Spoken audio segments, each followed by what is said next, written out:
ಕರ್ನಾಟಕದ ಇನ್ನೊಂದು ಪ್ರಸಿದ್ಧ ತಳಿ ಇದು ಖಿಲಾರಿ ಅಂತ. ಉತ್ತರ ಕರ್ನಾಟಕದಲ್ಲಿ ಮತ್ತು ಮಹಾರಾಷ್ಟ್ರದಲ್ಲಿ ದೊಡ್ಡ ಸಂಖ್ಯೆಯಲ್ಲಿ ಕಾಣಸಿಗ್ತಾ ಇದೆ.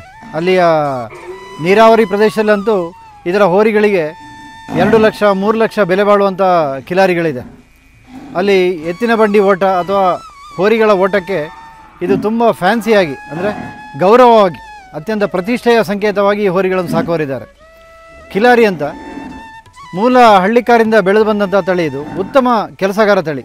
ಹಾಲು ಕಡಿಮೆ ಕೊಡೋದು, 2 ರಿಂದ 3 4 ಲೀಟರ್ ಹಾಲು ಕೊಡುವಂಥದ್ದು. ಆದರೆ ಈ ಕರುಗಳು, ಈ ದನಗಳು, ಖಿಲಾರಿ ದನಗಳಿಗೆ ಒಂದು ಹೋರಿ ಕರು ಹುಟ್ಟಿದರೆ ಪೂರ್ಣ ಹಾಲು ಕರುಗಳಿಗೆ ಕೊಡ್ತಾರೆ. ಯಾಕೆಂತ ಹೇಳಿದ್ರೆ 1 ವರ್ಷ 2 ವರ್ಷ ಆಗುವಾಗ ಈ ಹೋರಿ ಕರುಗಳು 1 ಲಕ್ಷ 1.5 ಲಕ್ಷ ಬೆಲೆ ಬಾಳುವ ಒಂದು ದೊಡ್ಡ ನಿಧಿ ಆಗುತ್ತೆ ಅವರಿಗೆ. ಹಾಗಾಗಿ ಹಾಲು ಪೂರ್ಣ ಈ ಗಂಡು ಕರುಗಳಿಗೆ ಕೊಡ್ತಾರೆ. ಅಂತಹ ತಳಿ ಇದು ಖಿಲಾರಿ ಅಂತ.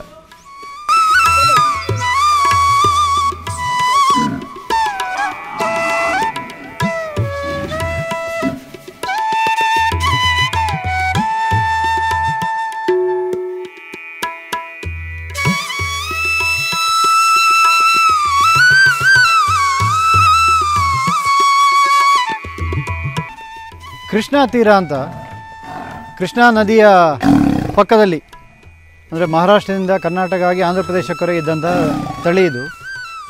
ಯಾಕೆಂತ ಹೇಳ್ತಾ ಇದ್ದೇನೆ ಅಂದರೆ, ಅತಿ ದೊಡ್ಡ ಸಂಖ್ಯೆಯಲ್ಲಿ ಇದ್ದಂತಹ ಈ ಕೃಷ್ಣಾ ತೀರ ಈಗ ಕೇವಲ ಬೆರಳೆಣಿಕೆಯ ಸಂಖ್ಯೆಯಲ್ಲಿ, ಬಹುಶಃ ಒಂದು 50, 60, 100ರ ಒಳಗಿನ ಸಂಖ್ಯೆಗೆ ಇಳಿದು ಹೋಗಿದೆ.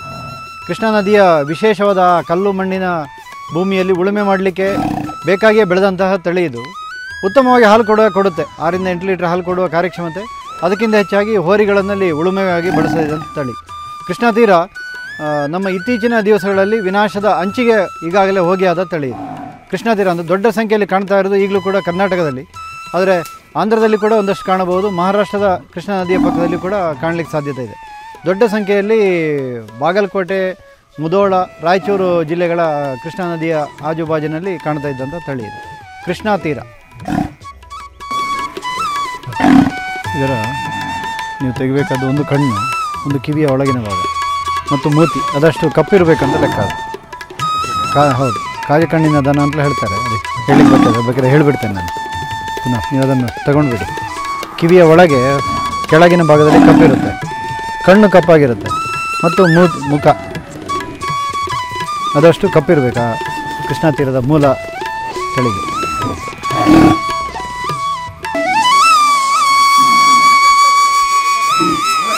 ಗುಟ್ರು ಹಾಕೋದು.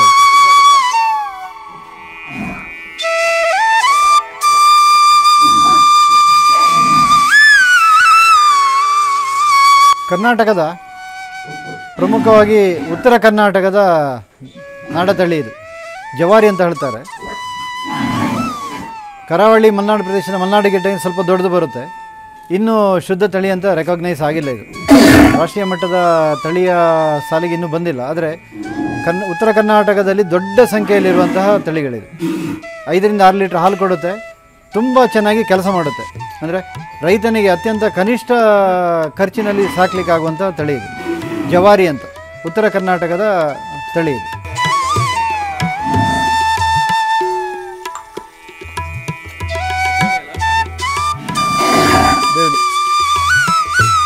ಎಷ್ಟಾಯ್ತು ನಿಮ್ಮ ಸ್ಕೋರು? ಕಾಸರಗೋಡು ತಳಿ ಎಲ್ಲಿದೆಯಾ?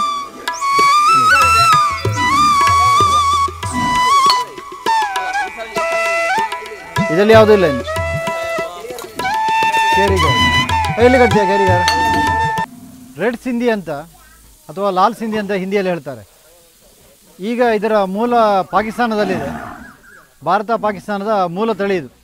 ಭಾರತದ ಕೆಲವೇ ಹಾಲಿನ ತಳಿಗಳಲ್ಲಿ ಇದು ಕೂಡ ಒಂದು. ಸಿಂಧಿ ಅಂತ ಸರ್ವೇಸಾಮಾನ್ಯವಾಗಿ ಸಿಂಧಿ ದನ ಅಂತ ಹೇಳ್ತಾರೆ.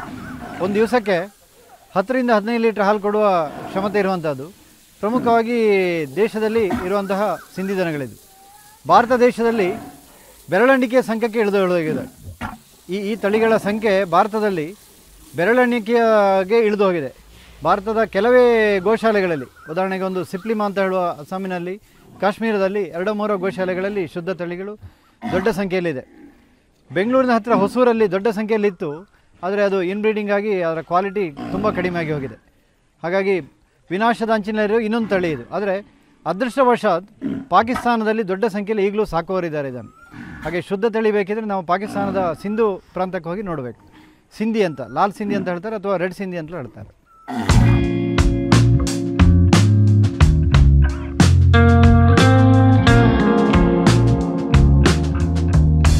ಇದು ನಿಮಾರಿ ಅಂತ ಹೇಳುವ ಮಧ್ಯಪ್ರದೇಶದ ತಳಿ ಇದು.